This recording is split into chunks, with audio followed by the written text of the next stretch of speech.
Alors, bienvenue au Nouveau-Brunswick. Le Nouveau-Brunswick, c'est une province qui est bien moins connue que sa voisine, le Québec, mais c'est une région authentique. Elle est loin du tourisme de masse, où l'expression « en dehors des sentiers battus » prend tout son sens et qui a énormément à vous offrir.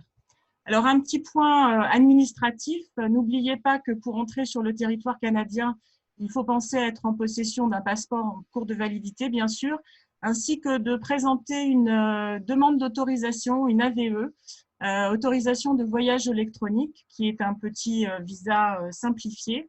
Cette AVE coûte 7 $ canadiens, soit environ 5 €, et il est valable 5 ans.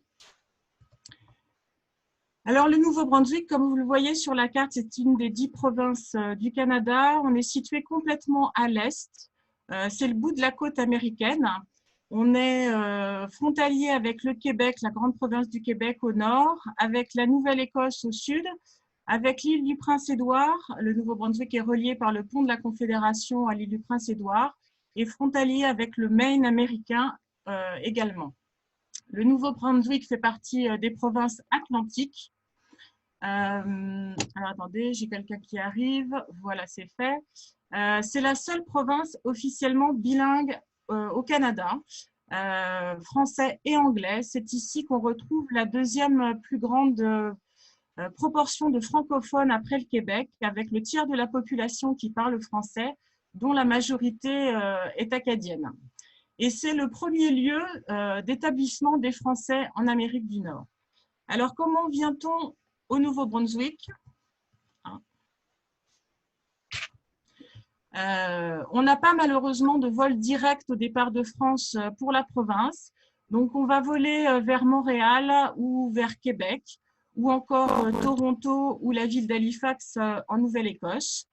Nous avons 4 aéroports provinciaux, la ville de Fredericton, Moncton, Saint John et Bathurst, qui sont reliés par les vols intérieurs sur Montréal et sur la ville d'Ottawa, et sur Toronto également. Donc, une fois arrivé au Canada, de la ville de Montréal, vous avez à peu près 5h30 de route pour entrer sur le nord du Nouveau-Brunswick, 3h30 de route de la ville de Québec et 2h30 de la ville d'Halifax en Nouvelle-Écosse. On peut également venir en train au Nouveau-Brunswick. Au départ de Montréal, vous avez un train qui relie Montréal à Halifax qui s'appelle l'Atlantique. C'est un train de nuit qui part le soir et qui vous amène dans un premier temps à Bathurst et ensuite à Moncton. C'est une jolie manière aussi de venir tranquillement au Nouveau-Brunswick. Donc, c'est un train de nuit, vous avez des chambrettes et un wagon-restaurant panoramique qui vous permet de prendre votre petit déjeuner en arrivant dans la baie des Chaleurs. C'est très agréable. Il y a 5 heures de décalage avec la France au Nouveau-Brunswick. Alors, le Nouveau-Brunswick, comme vous le voyez, c'est le secret le mieux gardé des provinces maritimes. C'est une petite province à échelle canadienne. Du nord au sud, on a à peu près 325 km, 240 d'est en ouest. La superficie de la province, c'est de 72 908 km², ce qui fait du Nouveau-Brunswick la plus grande province maritime, avec 750 000 habitants, ce qui fait à peu près 7 habitants au km². Donc, on a de l'espace, hein, on ne se marche pas sur les pieds. C'est environ 1/10 de la France. Le territoire est couvert à 80% par la forêt, parsemé de lacs, de rivières, et la mer est omniprésente. On a 2250 km de côte, 3 littoraux, donc c'est vraiment les grands espaces et une nature à portée de main. Il faut bien prévoir entre 7 et 10 jours pour faire le tour de la province et prendre le temps de savourer vraiment chaque instant. La saison touristique, c'est entre juin et septembre, début octobre. On peut venir bien sûr dans la province tout au long de l'année, mais c'est vraiment l'été que toutes les activités touristiques sont ouvertes. Alors, bienvenue chez nous. Ce qui rend vraiment le Nouveau-Brunswick unique, c'est les gens. C'est une expression que vous entendrez souvent pendant votre voyage. Bienvenue chez nous. Les Néo-Brunswickois sont réputés pour leur accueil vraiment chaleureux, leur hospitalité, leur authenticité. Vous allez vite faire partie de la grande famille. C'est un endroit vraiment parfait pour prendre le temps de vivre, pour profiter des bonnes choses et pour se forger de magnifiques souvenirs. Et ce qui fait le charme de la province, c'est vraiment la diversité des cultures entre les Premières Nations, les Acadiens, les loyalistes anglophones et les descendants de souches irlandaises. Alors, bienvenue chez nous, mais surtout, bienvenue chez vous. Et bien sûr, bienvenue en Acadie. Alors, bienvenue chez les Acadiens et les Acadiennes, bienvenue en terre acadienne. Il n'y a pas qu'au Québec où l'on rencontre ses cousins francophones du Nouveau Monde. La population et la culture acadienne, est, bien que proche de celle des Québécois, est vraiment différente et vraiment unique. Alors, c'est quoi l'Acadie? C'est quoi un Acadien? Aujourd'hui, il n'y a plus d'Acadie au sens géographique du terme. On parle de nation sans frontières. On compte environ 4 millions d'Acadiens dans le monde réunis sous le même drapeau, le beau drapeau acadien bleu, blanc, rouge pour la francophonie frappé de l'étoile dorée. Là, vous voyez le petit phare de Grand-Anse sur la baie des Chaleurs, peinturé aux couleurs acadiennes. Alors, l'histoire des Acadiens, c'est aussi l'histoire de la colonisation du Nouveau Monde. Originairement peuplé par les Micmacs et les Malécites, le territoire qui correspond maintenant au Nouveau-Brunswick fut visité en 1604 par les envoyés du roi de France, Samuel de Champlain et Pierre du Gaz-de-Mont, qui s'installèrent dans un premier temps sur l'île de Sainte-Croix, dans les îles de Fundy. Ils s'installèrent une toute petite colonie de 80 personnes. Et puis, petit à petit, les colons ont afflué, les paysans qui venaient de Charente-Poitou, du Saintonge, de Bretagne, de Normandie. Tous ces paysans qui rêvaient du nouveau monde et qui sont venus s'installer dans la région. Donc, ils ont été aidés à l'installation par les populations autochtones, Micmac et Malécites, et ils ont fondé l'Acadie, des deux côtés de la baie de Fundy, la capitale étant Port-Royal à l'époque, dans l'actuelle Nouvelle-Écosse. Alors, l'Acadie, le terme Acadie, il y a deux versions. On dit que ça vient du mot Arcadie, qui veut dire le pays merveilleux en grec, ou alors plus vraisemblablement, en fait, le mot là, plus loin, Kadi, qui signifie le village en langue Mi'kmaq. Donc voilà, ces Acadiens ont prospéré, mais malheureusement, c'était la guerre de territoire entre la France et l'Angleterre. Et en 1713, Louis XIII abandonne une grande partie du territoire maritime à l'Angleterre dans le traité d'Utrecht. Les Acadiens vont se retrouver sous domination anglaise. Ils vont refuser de prêter serment d'allégeance à la couronne britannique et devenir protestants. Et en juillet 1755, le gouverneur d'Halifax décrète la déportation des Acadiens, ce qu'on appelle le grand dérangement.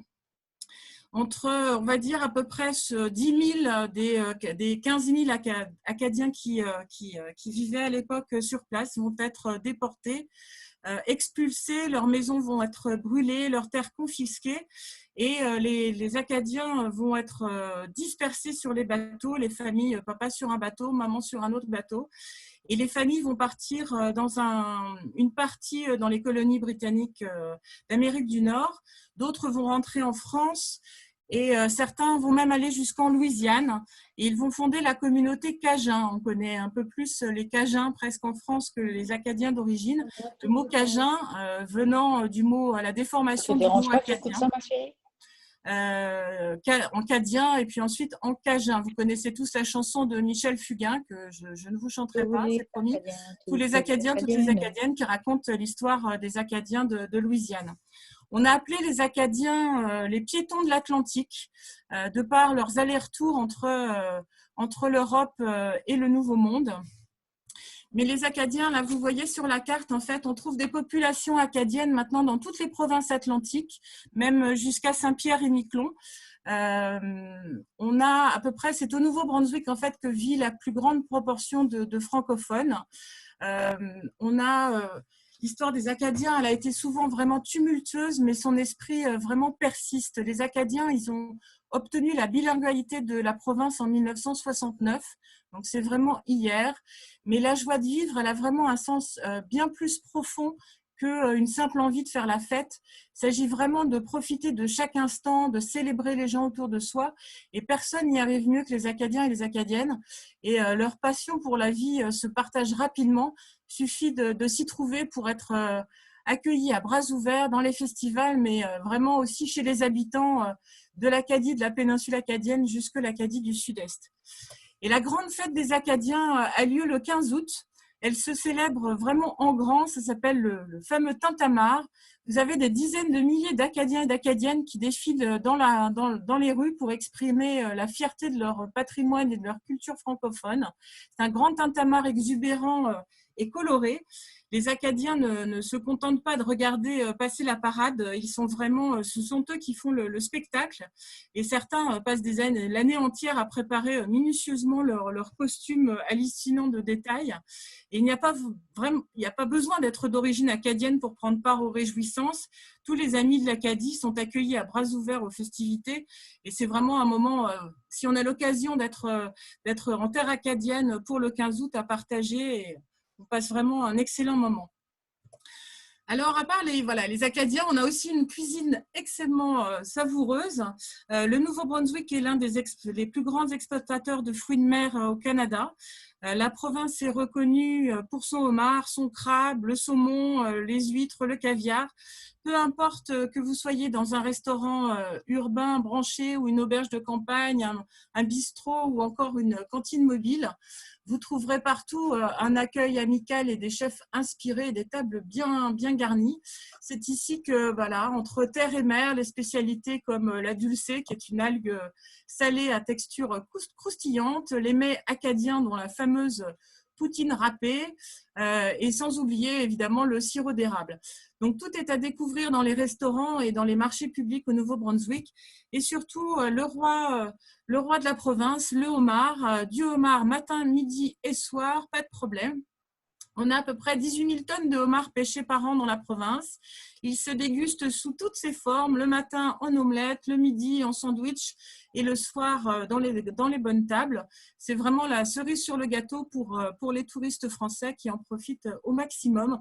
On a même au McDo le Mac Homard pour 8 $. Vous avez un sandwich au homard avec une boisson et des frites.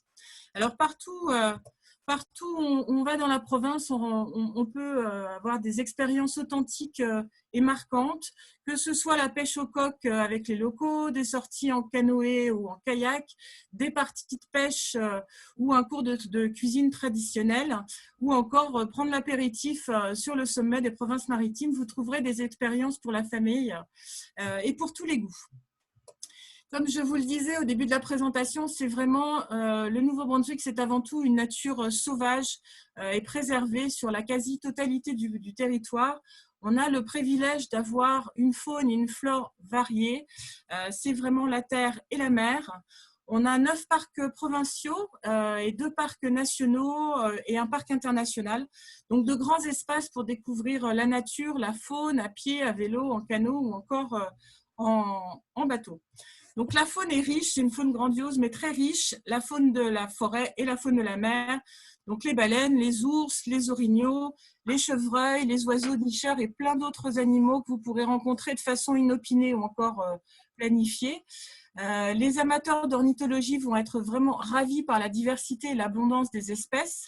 Les macareux de l'Atlantique, les pluviers siffleurs, les picargues à tête blanche. La région est une halte pour les oiseaux migrateurs en raison des rivages riches en éléments nutritifs. Donc nos ours, voilà, vous avez tous les animaux de la forêt. Alors que vous soyez à la recherche d'hébergement, d'auberges chez l'habitant, d'un resort, d'une cabane au Canada ou d'hébergements plus insolites, comme les cabanes dans les arbres ou les tipis, les yourtes, la province vous offrira une sélection vraiment variée pour que chacun y trouve son bonheur. Jean-Marie les connaît très bien, il pourra vous conseiller sur tous les hébergements. Alors, le Nouveau-Brunswick, donc pour faire le tour de la province, on a créé 5 routes panoramiques.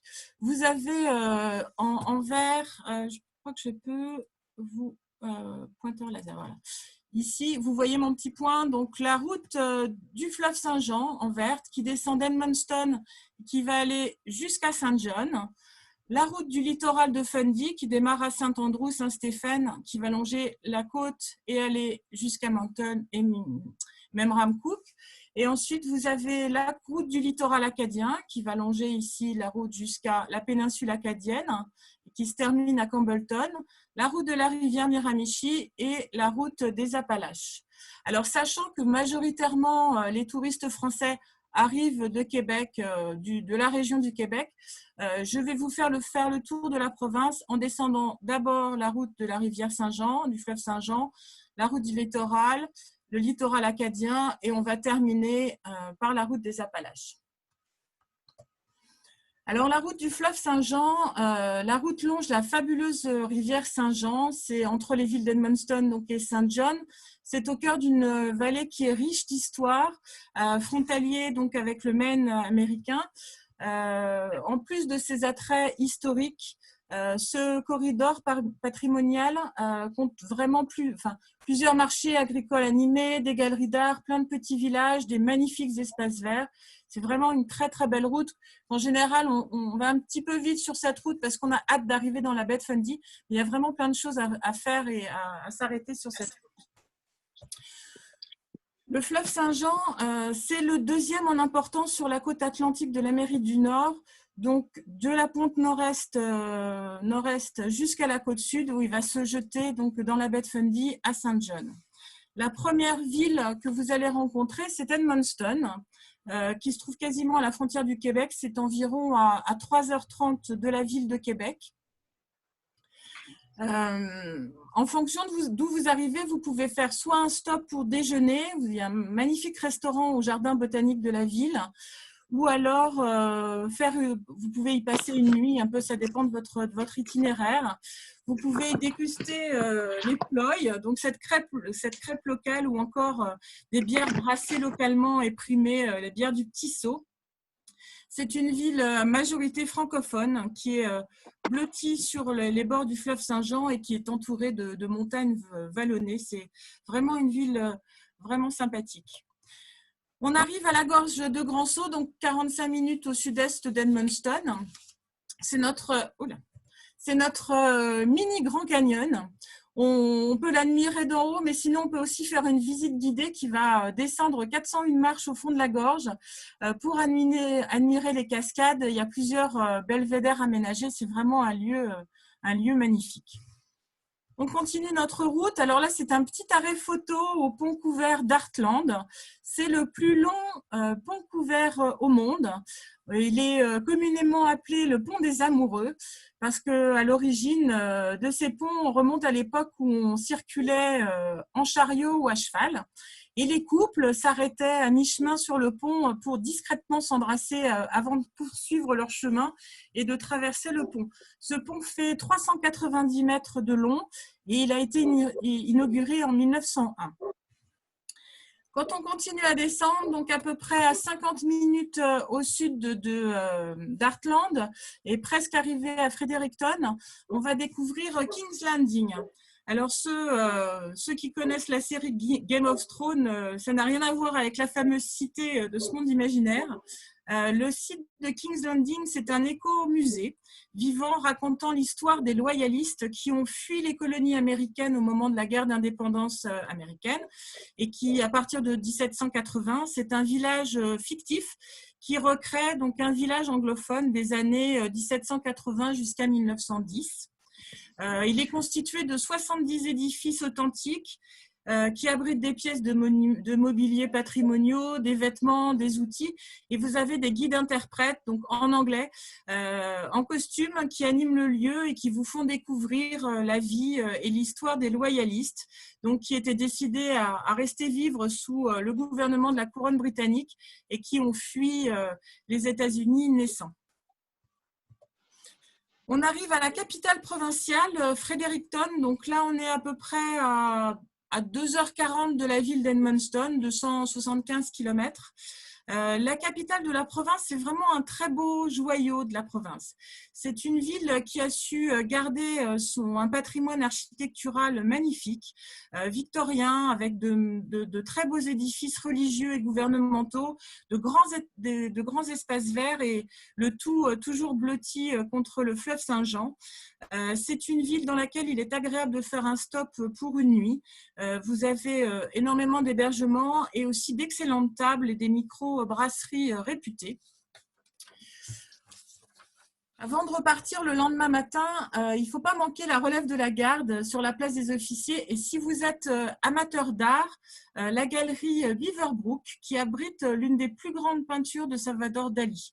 C'est une ville aussi où vous avez un festival de jazz au mois de septembre qui est très réputé. Donc, on va faire un petit détour. On ne va pas aller au bout de la route jusqu'à St. John. On va aller directement à Saint-Andrew sur la route du littoral de Fundy.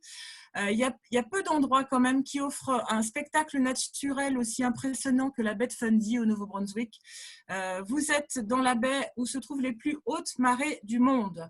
Les marées prennent d'assaut 2 fois par jour les rives de la baie à une vitesse absolument fulgurante. On a à peu près entre 10 et 16 mètres d'amplitude de marée tous les jours. 2 fois par jour, c'est l'équivalent d'un immeuble de 4 étages. Les marées sont si fortes dans la baie qu'elles parviennent à renverser le cours du fleuve Saint-Jean à St. John et à créer un mascaret sur la rivière Petit Kodiak qui remonte jusqu'à Moncton.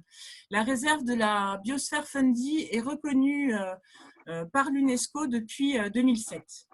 Alors, on va commencer par le... Ah, j'ai quelqu'un qui vient d'arriver. On va commencer par Saint-Andrew, ici, au bout de la route. Saint-Andrew,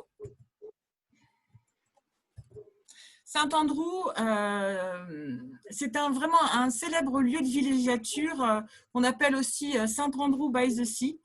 C'est une petite ville qui a été fondée par les loyalistes en 1783. Elle a connu une grande période de prospérité pendant le 19e siècle en étant un centre de construction navale. Puis la ville a commencé à recevoir de riches visiteurs venus se remplir les poumons d'air vivifiant. Et d'ailleurs, en 1889, construit sur la colline, vous avez un très très bel hôtel qui s'appelle l'Algonquin Resort, qui demeure aujourd'hui un des fleurons de l'hôtellerie néo-brunswickoise. Cette ville est vraiment un des exemples les mieux préservés du patrimoine colonial en Amérique du Nord. Elle a été désignée l'un des districts historiques nationaux du Canada avec vraiment plusieurs maisons qui ont plus de 200 ans. C'est vraiment un trésor d'architecture. Et quand on arrive ici, c'est comme remonter le temps dans un petit village portuaire complètement préservé. Alors, quand on vient à Saint-Andrew, il y a énormément d'attractions comme le jardin de Kingsbrae, qui est un chef-d'œuvre d'architecture que vous voyez en bas à droite sur la photo, mais les petites rues pittoresques, mais c'est surtout pour l'observation des baleines qu'on vient à Saint-Andrew, puisque c'est au départ de ce petit port que vous pourrez partir en Zodiac, en bateau traditionnel, ou même en voilier. C'est le seul endroit dans l'Est du Canada où on peut aller voir les baleines en voilier et même en kayak. Donc, à la découverte des 12 espèces de baleines qui sont attirées par la profusion de plancton et de krill qui sont apportés par les grandes marées. Vous pourrez voir des baleines à bosse, des rorquals communs, des petits rorquins, mais également la très très rare baleine franche. Alors, attendez, il y a quelqu'un qui arrive, voilà, qu'on appelle aussi la baleine noire et qui est en voie d'extinction malgré l'arrêt de la chasse. Il n'y en a plus que 300 dans le monde. Alors, on parle toujours de l'observation des baleines dans le Saint-Laurent et c'est vrai, c'est un excellent lieu d'observation. Mais la baie de Fundy est pas mal spéciale parce que elle est bien moins fréquentée par les touristes et ça rend l'expérience bien plus tranquille. Alors, après Saint-Andrew, j'ai un petit problème de... Ah, la vidéo, ça ne passe pas. Je suis bloquée. J'ai un petit souci. J'ai un petit souci avec la présentation. Voilà, La présentation, les diapos ne veulent pas passer. Alors, vous avez les îles de Fundy qui sont voilà, accessibles au départ de Saint-Andrew, l'île de Campobello, Dire et Grand Manon. Alors, l'île de Campobello, au départ de Saint-Andrew, on peut faire la sortie en une journée en Zodiac ou alors en traversier. Le parc international Roosevelt, c'était l'ancienne résidence de l'ancien président des États-Unis.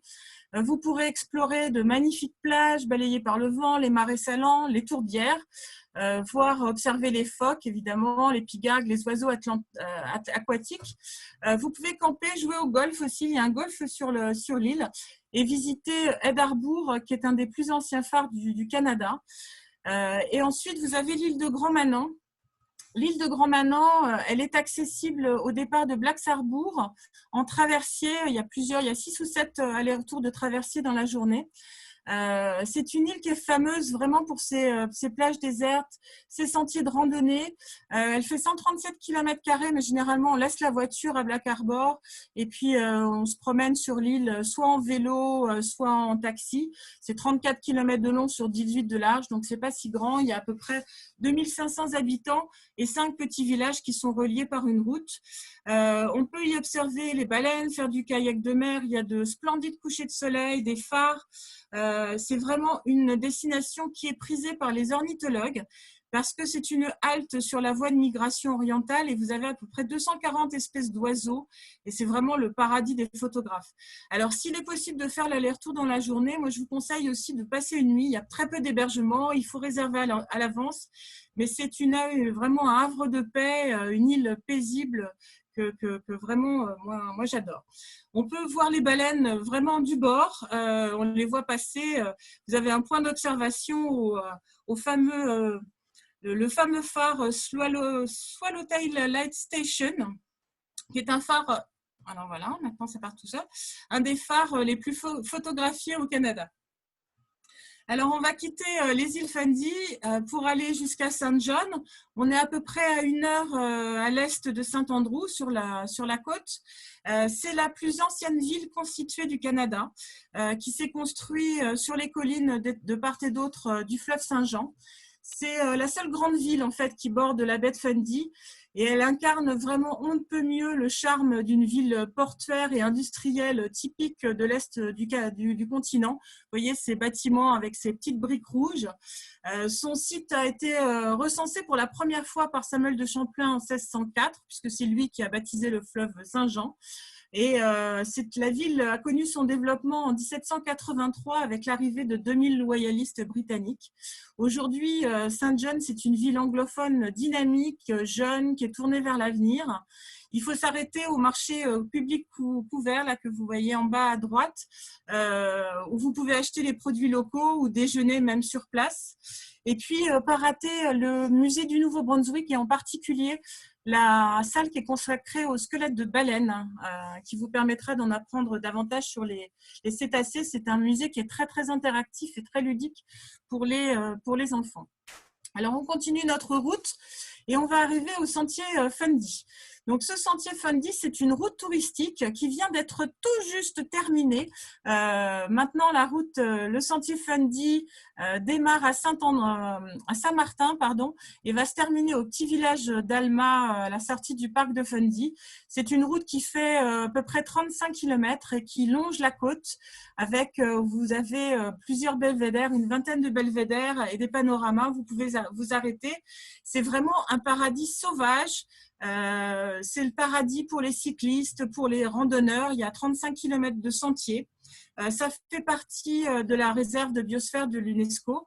Et vous pourrez également participer à des activités en bord de l'eau avec l'organisation, par exemple, d'un barbecue pour faire griller votre homard ou votre saumon avec les locaux. Vous pourriez également faire une balade en kayak de mer qui vous amène le long des berges pour visiter les grottes. Donc, à la sortie du sentier Fundy, on arrive dans le parc national de Fundy. On est à peu près à 1h30 de Saint-John maintenant. C'est le premier parc national du Nouveau-Brunswick qui a été créé en 1948. C'est vraiment un lieu de communion entre la terre, l'océan et le ciel. C'est un magnifique monde côtier qui vous attend. C'est 206 km², donc c'est un grand parc qui est riche de paysages spectaculaires, des lacs, des rivières et à peu près une vingtaine de kilomètres de côte. Vous avez une foule d'activités sportives qui sont proposées. Vous avez 120 km de sentiers. Et pour moi, c'est un parc pas mal spécial parce qu'il a été, c'est d'anciennes vallées glaciaires, il est très vallonné et la forêt est vraiment très dense avec énormément de petites rivières, de petits ruisseaux, de cascades, de mousse. Pour moi, c'est un peu la forêt de Merlin l'Enchanteur.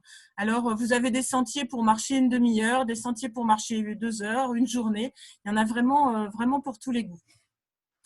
Alors, quand on sort du parc de Fundy, on arrive au petit village d'Alma. Alors, attendez, j'ai quelqu'un qui vient d'arriver. Mireille, bonjour Mireille. Le petit village d'Alma, c'est un village de pêcheurs acadiens. Pour moi, c'est un incontournable quand on sort du parc. Vous avez énormément de chambres d'hôtes et des petits hôtels charmants. Il y a des restaurants de fruits de mer et de poissons, évidemment. C'est un village de pêcheurs de homards. Et on a même une poissonnerie où vous pouvez acheter un panier pique-nique avec un homard cuit, un paquet de chips et une boisson. Et vous pouvez aller manger, pique-niquer au bord de la mer. C'est vraiment un moment magique et sympathique.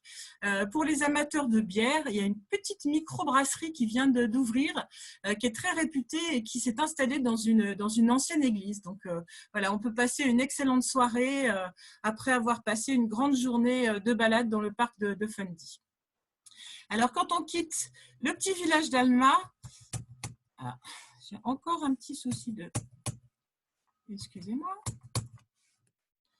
petit souci à nouveau de vidéo. On arrive, alors ça c'est un stop, en fait on est à peu près une trentaine de minutes, 20 km d'Alma. Le Cap Enragé, la route déjà pour arriver au Cap Enragé est vraiment magnifique. C'est une toute petite route qui va longer la baie et on arrive au Cap Enragé qui offre un point de vue absolument spectaculaire sur les marais. Sur la pointe du Cap, c'est une station phare qui est utilisée depuis 1838 et le phare date de 140 ans avec une corne de brume qui lance les appels les jours de brouillard. Pour les plus intrépides, vous le voyez, vous avez une tyrolienne de 183 mètres, une descente en rappel de 46 mètres et une paroi d'escalade de 18 mètres. Donc voilà, il y a plein d'aventures et d'activités pour une dose d'adrénaline pour toute la famille. Et vous avez l'historique Maison du Cap que vous voyez avec son grand toit rouge vous pouvez vous restaurer. C'est un excellent restaurant.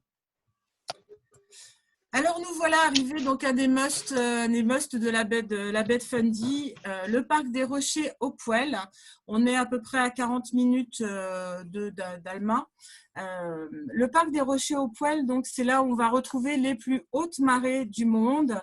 Donc on a 2 fois par jour, on a environ 160 milliards de tonnes d'eau qui entrent et qui sortent dans la baie.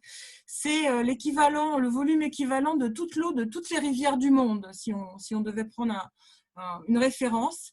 Et les vallées, les marées, elles sont si fortes en fait que les vagues rongent la falaise, comme vous pouvez le voir. C'est une des attractions les plus populaires au Nouveau-Brunswick et au Canada. Vous allez pouvoir marcher au fond de l'océan, sur le fond marin,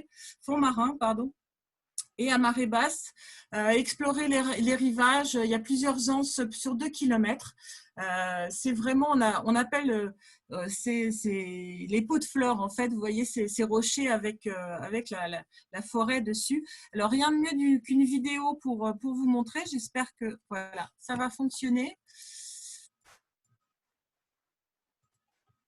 Alors, on va enlever ça.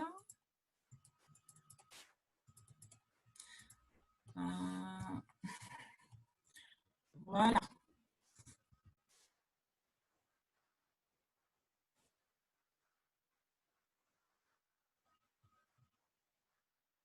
La marée en accéléré.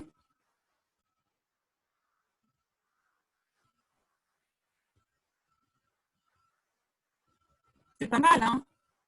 C'est impressionnant, hein?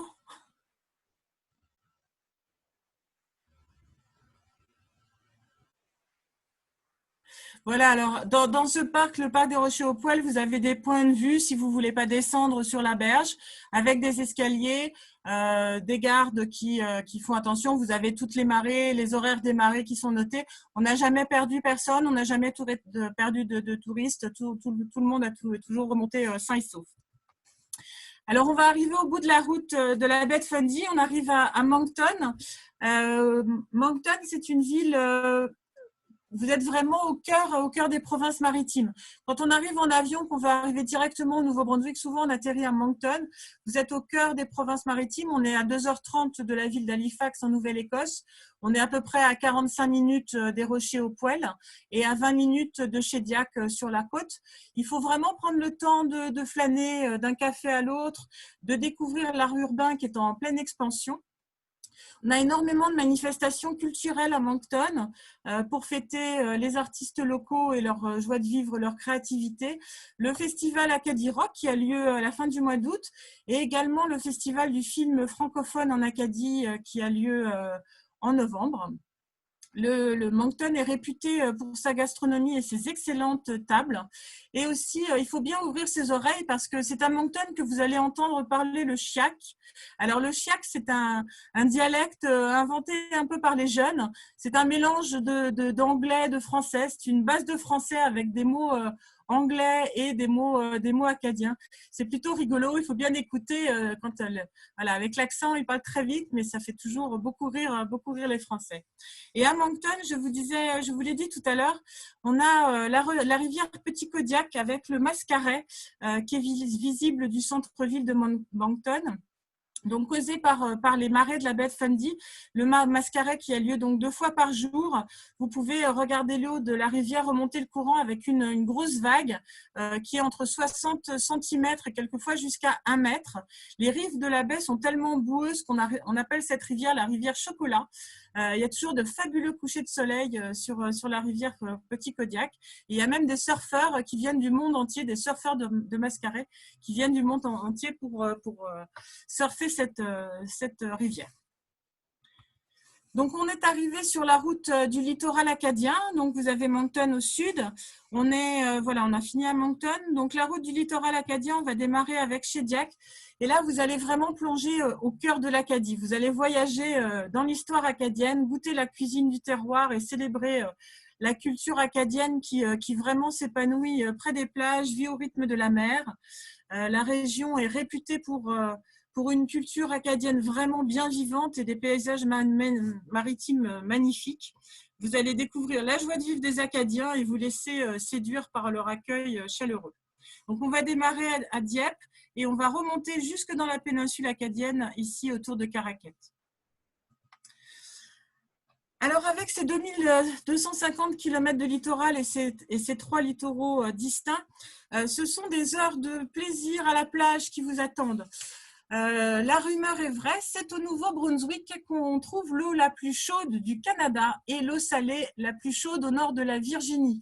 On ne pense pas forcément à son maillot de bain quand on pense au Canada, mais vous allez pouvoir vous baigner l'été, alors on va dire entre la mi-juillet et la fin août. Moi, je me suis même baignée jusqu'au début du mois de septembre.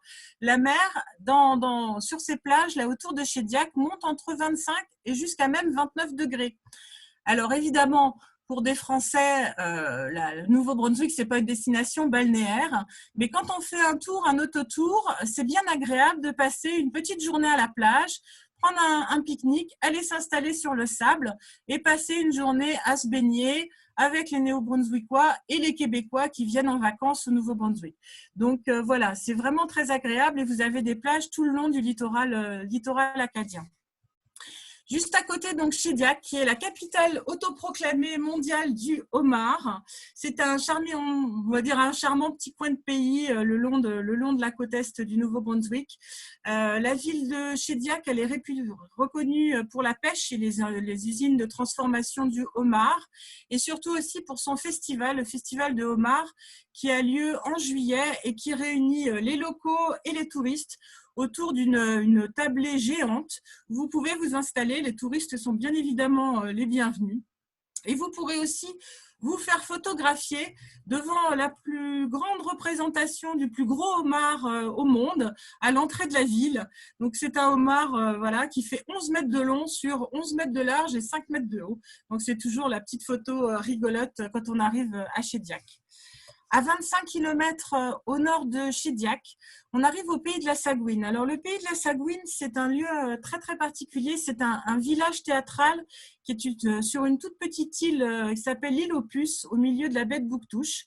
Le pays de la Sagouine, c'est un lieu de rencontre où l'imaginaire d'une grande auteure acadienne, Antonine Maillet, a donné vie à de nombreux personnages, tous plus attachants les uns que les autres. C'est une attraction touristique qui est unique au Canada puisqu'elle est issue en totalité d'une œuvre littéraire. Donc Antonine Maillet, c'est romancière et dramaturge de réputation internationale. Elle est originaire de Bouctouche et elle a écrit de nombreux romans, dont La Sagouine. Et Pélagie la Charrette. Pélagie la Charrette a remporté le prix Goncourt en France en 1979. C'est la première femme étrangère à avoir reçu un prix Goncourt en France. La culture acadienne, elle prend vie dans une expérience inoubliable avec de la musique, des spectacles, l'accent acadien et des bons petits plats typiques. Alors les Sagouines, eh bien, les Sagouines, c'était les Acadiennes en fait, les Acadiennes qui sont restées sous domination anglaise et qui étaient les femmes de ménage des Anglais du vieux français sagouin. Donc on les appelait les Sagouines et c'était le titre du roman d'Antonine Maillet. Donc c'est vraiment un moment, on peut y passer bien facilement 2 heures, 3 heures et voir des spectacles, c'est vraiment très très sympathique. Un petit peu plus haut, à 12 km au nord, la dune de Bouctouche. Alors quand on parle de dune, généralement les Français ils pensent à la dune du Pilat. Alors nous, notre dune, elle est écrasée sur 12 km. En fait, c'est une langue de sable. Donc c'est vraiment un écosystème qui s'appelle l'écocentre Irvine. Elle offre un accès privilégié à une des dernières grandes dunes naturelles de la côte est américaine parce que avec les tempêtes qui sont de plus en plus fortes, en fait, les dunes sont balayées. C'est vraiment un endroit idéal pour admirer la nature. C'est un point d'intérêt important en matière d'écotourisme. Vous avez plusieurs programmes d'interprétation qui sont donnés pendant toute la saison touristique pour informer les touristes et les locaux sur cet habitat côtier assez particulier de la région. On va continuer notre promenade et on arrive 45 km à peu près plus haut au parc national de Couchibougouac. Alors, Couchibougouac, c'est un nom micmac. C'est vraiment un endroit spécial. C'est un parc très différent du parc de Fundy. En fait, c'est un parc plutôt marin avec des pins. Ça ressemblerait plutôt aux Landes, on va dire, en termes de paysage, avec de grandes plages. Vous pouvez loger soit à l'extérieur du parc, il y a de nombreuses chambres d'hôtes tout autour du parc, ou même en camping à l'intérieur du parc avec des tentes qui sont aussi aménagées. Et on peut vivre plein d'expériences aussi diversifiées que faire du vélo sur les chemins aménagés, du canot dans les bras de mer ou du kayak de mer. Vous pouvez aller vous baigner sur la magnifique plage Kelly et bien entendu découvrir la culture Micmac. Il ne faut pas oublier non plus, comme vous le voyez en haut à gauche de la photo, d'aller rencontrer la colonie de phoques qui a élu domicile au large du parc. Il y a à peu près, alors maintenant moi je disais 500, mais ma collègue m'a dit ben non, maintenant ils sont plutôt 900 que 500. Donc vous avez ces phoques qui ont élu domicile, on croirait qu'ils sont payés par l'Office du tourisme. Et vous pouvez aller les rencontrer en canot voyageur, donc c'est ce petit canot que vous voyez sur la photo, il y a à peu près 12 personnes avec des pagaies et puis un petit moteur derrière, c'est de l'aventure douce. Et les phoques viennent à votre rencontre parce qu'ils sont extrêmement curieux, donc vous êtes dans votre petit canot avec tous les phoques autour de vous qui vous regardent et c'est vraiment un moment magique du voyage. Alors, on continue la route et on va arriver à Miramichi.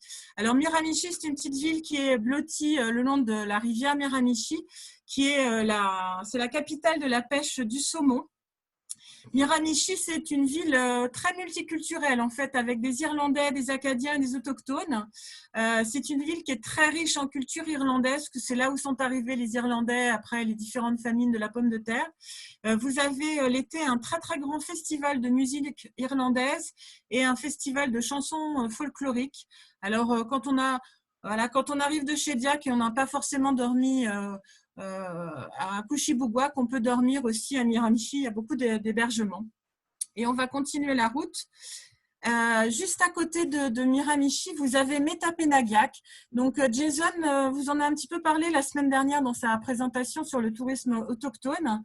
Donc Metapenaghac, c'est un site Micmac, c'est un lieu historique national qui va mettre en contact en fait les touristes avec les sources de l'ancienne culture Micmac qui existe depuis 3000 ans.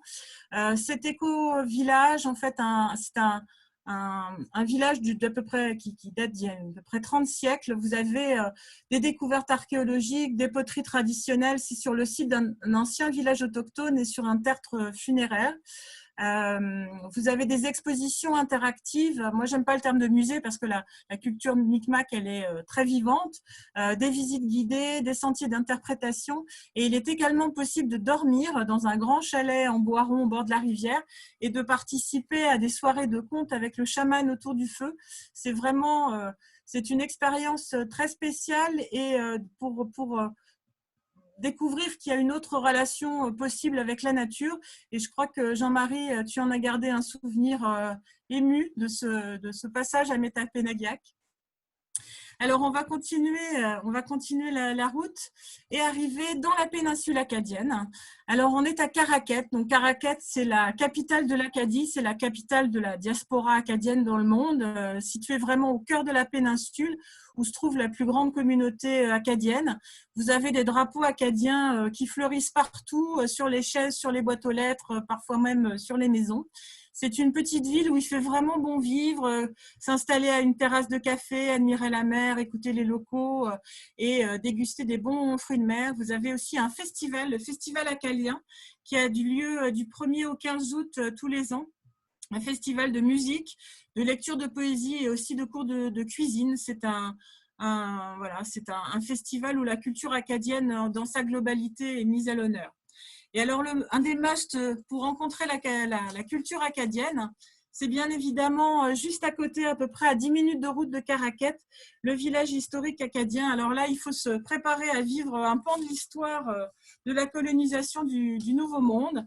On va voyager dans le temps. C'est un village d'une quarantaine de bâtiments qui sont vraiment reconnus pour l'authenticité des reconstructions historiques. Il dépeint avec réalisme j'ai quelqu'un qui arrive, le quotidien des Acadiens de 1770 jusqu'à 1949.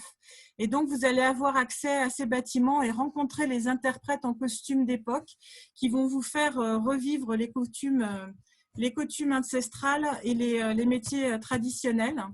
Il faut prévoir à peu près une demi-journée, voire même une journée entière pour faire la visite du village et prendre le temps d'échanger avec les gens. Alors, j'ai un petit problème à nouveau. Je suis désolée, la présentation… Ah, voilà, elle est bloquée. Et vous voyez, les enfants peuvent même se mettre en costume et passer la journée en costume au village. On arrive juste à côté de Caraquet, à une trentaine de minutes, on est toujours dans la péninsule acadienne, à la village de Chipagan. Alors Chipagan, c'est vraiment un village qui vit au rythme de la mer. Vous êtes à cheval entre la baie des Chaleurs et le golfe du Saint-Laurent. C'est un plus grand port de pêche, c'est là où vous avez la plus grande flotte de pêche de la province. Alors il faut vraiment faire un arrêt photo pour garder en souvenir ces magnifiques bateaux de pêche qui sont peints de toutes les couleurs. Le Chipagan accueille également un aquarium réputé qui est le Centre Marin, un espace de découverte de la vie marine du golfe du Saint-Laurent. C'est un aquarium avec des bassins de manipulation qui vous montrent les différentes espèces qui vivent dans les eaux du golfe et dans les lacs et les rivières du Nouveau-Brunswick. Et c'est là également que vous pourrez découvrir Quelques curiosités du monde marin, dont les fameux et magnifiques homards bleus du Nouveau-Brunswick. Vous avez aussi des homards bicolores et albinos, comme vous le voyez sur la photo. Alors, le homard bleu, il y en a un sur 4 millions qui sort de l'eau de cette couleur-là. Il est vraiment bleu pétard. Alors, celui-là, on ne le mange pas. Il y en a suffisamment d'autres à manger. Le pêcheur l'amène à l'aquarium de Shippagan et vous pouvez les admirer. Ils portent bonheur aux pêcheurs. De Shippagan, on va aller sur le bout de la côte, aux îles Acadiennes, à Miscou et à Lamec. Vous avez un premier pont qui traverse pour aller à l'île de Lamec, avec ces petits villages et ces grandes plages. Lamec, c'est un havre de tranquillité. Vraiment, vous pouvez faire des balades le long de la plage. Et ensuite, donc, retraverser un deuxième pont pour aller sur l'île Miscou, qui se trouve à l'embouchure de la baie des Chaleurs. Donc la baie des Chaleurs, ça fait partie du club des plus belles baies du monde. Vous allez vraiment avoir l'impression d'arriver au bout du monde. Vous pourrez admirer et visiter le phare de l'île Miscou qui a été construit en 1856. L'été, vous avez des artistes locaux qui donnent des concerts. Vous profitez de ce stop pour vous balader sur les plages à perte de vue, pour aller à la recherche des phoques et des oiseaux de mer. C'est vraiment un lieu paisible et empreint de sérénité. Et surtout aussi, vous voyez sur la photo, l'île Miscou, elle se distingue par de fabuleux sentiers et d'immenses tourbières en fait, qui couvrent l'île et qui virent au rouge écarlate en octobre. Alors, nous voilà arrivés à la dernière partie de notre promenade. On a quitté la baie des Chaleurs et on arrive jusqu'à Campbellton. Alors, à Campbellton, vous avez plusieurs itinéraires possibles. Soit vous pouvez continuer la baie des Chaleurs et faire le tour de la Gaspésie. C'est cette magnifique région du Québec maritime que Nathalie Lapointe vous présentera bientôt. Soit vous pouvez retourner au Québec en montant tout droit, en traversant la vallée de la Matapédia et vous allez arriver à Rimouski sur les bords du Saint-Laurent. Ou alors, vous pouvez redescendre direction Québec en traversant la chaîne des Appalaches, cette route marron que vous voyez sur la carte. Alors, la chaîne des Appalaches, c'est une des plus anciennes chaînes de montagnes au monde et c'est les plus hauts sommets des maritimes avec 820 mètres de haut sur le mont Carleton. Vous avez, le parc provincial du Mont Carleton. Donc, on a 17 000 hectares de nature vraiment sauvage et vierge qui vous attendent. Vous avez plusieurs espèces animales sauvages que vous ne retrouverez nulle part ailleurs sur le territoire. On a à peu près une centaine d'espèces d'oiseaux différents et 30 espèces de mammifères. C'est vraiment un lieu de randonnée pour les plus aventureux et de très belles balades pour tout le monde. Et puis, on va arriver sur notre dernier petit village, le village de Kedgewick. Alors ça, c'est un de mes préférés aussi. Kedgewick, c'est un petit village au bord des rivières Kedgewick et sur la Restigouche. C'est le paradis du canotage et de la randonnée. Vous pouvez faire une randonnée en canot sur une demi-journée ou même plusieurs jours. Vous allez dormir au bord de la rivière, manger autour du feu, pêcher votre saumon et tout ça dans d'excellentes conditions de confort et de sécurité. Vous garderez vraiment, c'est vraiment une tradition canadienne en fait de faire une descente en famille ou entre amis et de passer quelques jours au bord de la rivière. Autrefois, la rivière Restigouche, c'était une des voies de communication avec les rives du Saint-Laurent et c'est une des plus célèbres rivières à saumon du patrimoine. Elle est fréquentée aussi par les passionnés de pêche à la mouche.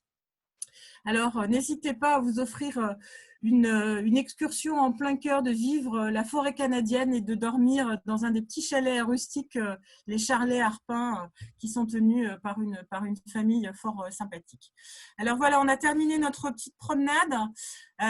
J'ai repris ici, vous avez le tour que nous avons fait. Donc, nous avons démarré à Edmundston, descendu le fleuve Saint-Jean pour aller de Fredericton jusqu'à Saint-Andrew.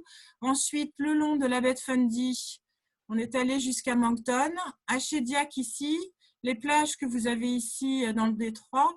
Et puis ensuite, on a remonté Bouctouche, le parc de Couchibougouac, la ville de Miramichi et les Irlandais, la péninsule acadienne. Et ensuite, on a terminé à Campbellton pour redescendre ici jusqu'à Kedgewick Et ensuite, voilà, vous allez reprendre la route ici, remonter sur Edmonton et repartir sur la ville de Québec, ou alors faire le tour de la Gaspésie et faire le tour de la baie des Chaleurs. Donc, il faut pour vous rappeler, le Nouveau-Brunswick, c'est vraiment un accueil chaleureux, les plus hautes marées du monde, un du homard matin, midi et soir, la joie de vivre acadienne et la culture acadienne, et vraiment de grands espaces de nature sauvage et encore préservés, loin du tourisme de masse et vraiment rien que pour vous. Alors, je vais vous terminer, voilà, je vais essayer de voir si ça démarre par une toute petite vidéo d'une minute. Si la vidéo veut bien se mettre en route, ça serait gentil de terminer. Voilà.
Alors, un grand merci, vraiment un gros merci, comme on dit en Acadie, à vous toutes et à vous tous pour votre présence et votre intérêt. J'espère que je vous ai donné envie de venir au Nouveau-Brunswick et de venir nous visiter très bientôt, en tout cas aussi vite que possible. Merci beaucoup, Laurence, pour cette magnifique présentation. Alors, il y a eu quelques questions. Je sais pas, je vais reprendre la main, Laurence, Oui, vas-y. au niveau de l'animation. Il y a eu quelques questions. Je ne sais pas si tu as eu le temps de les Non, regarder. oh oui, je vois 13 questions. Ouais, alors, une question déjà peut-être pour commencer qui concernait la présentation de la semaine dernière sur le tourisme autochtone. Donc effectivement, ces conférences sont enregistrées et dans le mail que vous avez reçu dimanche et aujourd'hui, donc pour le mail d'invitation, il y a le lien qui vous permet d'accéder. Donc c'est un lien pour aller sur le site YouTube qui vous permet d'accéder donc à l'enregistrement de la conférence de la semaine dernière. On va faire la même chose pour cette semaine. On mettra le lien sur les invitations des conférences futures, donc vous pourrez les retrouver. Et à la fin, quand on aura terminé ce cycle de 6 conférences, on mettra sur le site internet Imagine Canada et sur la page Facebook de l'agence, on mettra les liens des 6 conférences que vous pouvez retrouver sur la plateforme YouTube. Voilà, donc mais bon, si vous voulez celle de la semaine dernière, voilà, sur l'invitation d'aujourd'hui et de dimanche, vous allez retrouver le lien qui vous permet d'y accéder. Laurence, je te repasse Oui, la alors main. je lis Paul Guérin qui dit nous y rendons normalement le 22 septembre en espérant que ce soit possible. Moi aussi, j'espère vraiment que ce sera possible. Pour l'instant, bien entendu, le Canada a fermé ses frontières aux touristes étrangers. On ne sait pas du tout quand est-ce que ça va réouvrir. Le Nouveau-Brunswick est également fermé, même aux Québécois, même aux autres provinces. Donc voilà, ça vraiment, on ne peut pas savoir pour l'instant du tout comment va évoluer la situation. Et on espère vraiment que ça va évoluer dans le bon sens et que ça y rouvrira le plus vite possible. Faut-il réserver les hébergements avant de partir? Moi, oui, évidemment, je vous le conseille parce que alors, quand on vient au mois de septembre, bien entendu, il y a vraiment beaucoup moins de monde, mais c'est toujours, quand on cherche des hébergements, on perd toujours un peu de temps. Après, Jean-Marie connaît très bien tous les hébergements sur place. Il peut vous conseiller en fonction de vos goûts et vos envies. Donc, oui, moi, en règle générale, je préfère réserver les hébergements à l'avance, mais vous pouvez aussi faire, si vous avez envie de garder quelques jours un peu de liberté pour pouvoir rester à un endroit que vous aimez, faire un mélange entre les réservations et puis un petit peu de liberté.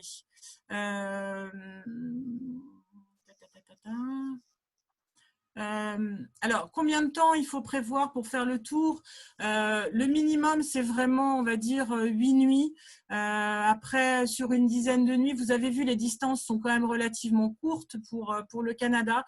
Ça dépend vraiment du temps qu'on a à sa disposition pour le voyage. Il faut quand même, on va dire, un minimum de 10 jours pour pouvoir profiter un peu, pouvoir se poser de temps en temps. C'est vraiment rencontrer les gens, c'est vraiment un élément important du voyage. Donc, il faut prendre le temps de rencontrer les gens et de passer un peu de temps avec eux.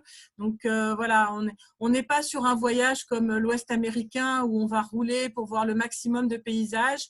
On voit de très belles choses et on s'arrête avec les gens pour discuter et pour profiter des gens. L'intérieur du pays est-elle intéressant? Oui, l'intérieur du pays, la route. Alors, j'ai pas fait la route de la rivière Miramichi parce que c'est vrai, quand on fait cet itinéraire au départ du Québec, généralement, on fait le tour de la province comme cela. Si vous arrivez par Moncton ou par la Nouvelle-Écosse, vous pouvez aussi également remonter sur la péninsule acadienne et puis après redescendre du Miramichi, la rivière Miramichi jusqu'à Fredericton. C'est un autre itinéraire qu'il est possible. Je crois que Jean-Marie, vous avez un circuit sur les provinces atlantiques qui fait circuit qui va sur l'intérieur du pays, donc sur la rivière Miramichi. C'est une très belle rivière. C'est une région qui est plus anglophone où on pêche le saumon et on s'arrête en général. On peut faire, la route fait à peu près 250 km. Alors, à quel endroit voit-on les ours? Alors, les ours, alors maintenant, on les voit un petit peu partout dans la province, parce que c'est, voilà, avec la forêt, c'est vraiment leur domaine. Il y avait un endroit avant qui s'appelait Little Big Bear Safari à Caddyville. Voilà, je vois Joël qui hoche de la tête, qui dit bah oui. Malheureusement, c'était un endroit vraiment spécial avec papa ours et maman ours qui vous emmenaient dans la forêt voir les ours. Mais papa ours, malheureusement, était malade et donc Little Big Bear Safari a fermé. Donc, il n'y a plus d'endroit, on va dire, organisé pour voir les ours, mais les ours, vous les voyez vraiment partout sur les routes. Alors, bien entendu, on ne s'arrête pas, on ne descend pas de la voiture pour aller faire coucou aux ours. On reste dans la voiture, on prend les photos dans la voiture parce que les ours, même s'ils ont l'air toujours très gentils, très mignons, ils sont très, très rapides et il ne faut pas risquer de se faire, d'avoir des soucis. Alors, j'ai lu que les parcs étaient fermés jusqu'en août. Pour l'instant, non, il y a certains parcs qui ont réouvert, mais les parcs ont réouvert pour les Néo-Brunswickois. Alors là, depuis le 16 juin dernier, depuis hier, les Québécois qui ont une résidence au Nouveau-Brunswick ont le droit de venir et les Canadiens qui ont de la famille aussi au Nouveau-Brunswick, mais ils doivent respecter une quarantaine de 14 jours toujours. Donc ça, c'est toujours en place. Comment se répartissent les francophones et les anglophones au Nouveau-Brunswick en termes de nombre ou en termes de situation géographique, Romane? On a 33% en fait de la population qui parle français, donc majoritairement les Acadiens, mais pas que, puisqu'on a quand même d'autres populations francophones qui vivent au Nouveau-Brunswick. Alors en termes géographiques, effectivement, puisque toute la province n'est pas totalement bilingue, quand vous êtes sur la rivière Saint-Jean, quand on arrive à Edmundston, toute cette région-là, Grand Sault est francophone. Quand on va descendre dans le sud, le long de la baie de Fundy, c'est majoritairement anglophone, puisque c'est là où se sont installés les Anglais à la place des Acadiens. Quand on arrive vers Moncton, chez Diac, là, vous êtes vraiment à 50-50 entre anglophones et francophones. D'ailleurs, vous avez la ville de Moncton et juste à côté, la ville de Dieppe. Donc, Moncton est majoritairement anglophone et la ville de Dieppe, qui est collée juste à côté, est majoritairement francophone. Et donc, plus on va remonter en fait le long de la côte du littoral, plus on va rencontrer des populations acadiennes francophones. Et quand on est dans la péninsule acadienne, là, on est à 100% francophone. Le long de la rivière Miramichi, c'est plutôt anglophone. Kedgewick que je vous ai présenté, c'est un petit village francophone aussi. Mais c'est assez simple en fait parce que devant une maison, quand vous arrivez dans une petite ville ou un village, devant une maison francophone, vous aurez un drapeau acadien et devant une maison anglophone, vous aurez soit le drapeau du Nouveau-Brunswick qui est différent, soit le drapeau canadien. Et quand on parle, vous allez commencer en français, on va vous répondre en anglais ou vice-versa. Et puis voilà, on arrive toujours. En fait, dans tous les offices de tourisme de la province, comme la province est officiellement bilingue, vous aurez toujours quelqu'un pour vous parler français, même dans les endroits comme à Saint-Andrew, par exemple, où c'est majoritairement anglophone. Voilà. Est-ce que vous avez d'autres questions? Je n'ai pas vu. Écoute, a priori, Laurence, J'étais un je petit peu pense longue. que tu as répondu à l'ensemble des Je suis questions, donc bavarde. c'est parfait.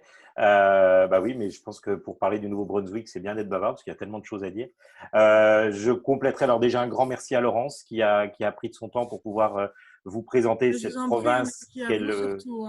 que Laurence affectionne tant, puisqu'on a vraiment eu l'occasion, comme je vous l'ai dit au début de cette conférence, de beaucoup travailler ensemble et de faire beaucoup de salons ensemble. Et je crois que nous avons tous hâte de refaire des salons et de revoir les gens physiquement ou sur des salons ou à l'agence, parce que ça commence vraiment à nous manquer.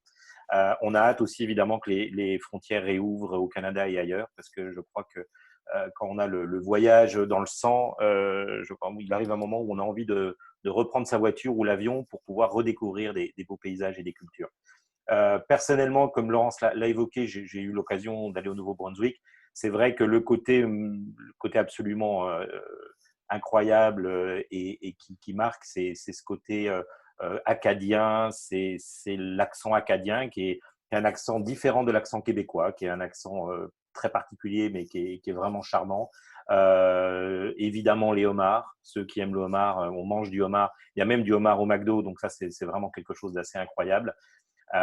Et puis, effectivement, une mention particulière pour le site de Mété-Pénaguiag où j'ai eu l'occasion d'aller, où j'ai été reçu de façon extraordinaire par des descendants des Micmacs qui sont toujours là. Et c'est en plus de l'accueil, en plus de la table qui était excellente, on a vraiment une leçon d'histoire sur ce qui s'est passé au Nouveau-Brunswick. Et il y a vraiment beaucoup de choses à apprendre, beaucoup de choses à découvrir à la fois sur les autochtones et à la fois sur la déportation qui a eu lieu, dont Laurence vous a parlé. Voilà, donc comme je suis bavard aussi, je vais m'arrêter là. Un grand merci à vous tous d'avoir participé à cette deuxième conférence. Donc, je vous invite à la conférence de la semaine prochaine. Alors, je crois que Chloé, qui va animer la conférence de la semaine prochaine, est parmi nous. J'ai vu qu'elle était là. Donc, la semaine prochaine, on va parler du Yukon ou du Yukon, qui se trouve à l'extrême nord-ouest du Canada, donc une province extrêmement très très différente du Nouveau-Brunswick, bien entendu. Donc ça, c'est mercredi prochain à 18h. Je vous rappelle que la semaine suivante, ce sera le mardi, puisque le mercredi tombe le 1er juillet, donc c'est la fête nationale du Canada. Donc le mardi 30, vous recevrez bien entendu des invitations comme ça a été le cas pour ces deux conférences. Donc ce sera Nathalie Lapointe du Québec maritime. Donc là, on va être très proche du Nouveau-Brunswick puisque c'est la partie notamment de la Gaspésie et du Bas-Saint-Laurent qui sera présentée. Donc ça, c'est le mardi 30. Ensuite, je vous rappelle que le 8 juillet, ce sera une présentation de la province de l'Alberta. Et enfin, on terminera le mercredi 8 juillet et le mercredi 15 juillet, on terminera ce cycle par une présentation des hébergements sur l'ensemble du Canada, qui sera donc par Marie Ravier de Tundra Voyage, qui est notre agence réceptive basée à Montréal. Voilà, un grand merci à tous. Comme je l'ai dit tout à l'heure, comme la conférence de la semaine dernière, celle-ci a été enregistrée et donc vous trouverez le lien pour revivre ces deux conférences ou les faire suivre. N'hésitez pas à faire suivre à tous ceux que cela peut intéresser. Les liens YouTube seront donc sur les invitations que vous allez recevoir entre dimanche et mercredi, puisqu'à chaque fois, on envoie une invitation le dimanche après-midi et ensuite le jour de la conférence. Voilà. Merci beaucoup. Bonne fin de journée à tous. Et puis, mercredi prochain, pour ceux qui seront parmi nous et qui sont disponibles, ce sera aussi une présentation passionnante sur une province très différente qu'est le Yukon. Voilà, bonne soirée. À la semaine prochaine. Merci beaucoup. Merci à tous. Merci Jean-Marie. Merci Joël. Au revoir Romane.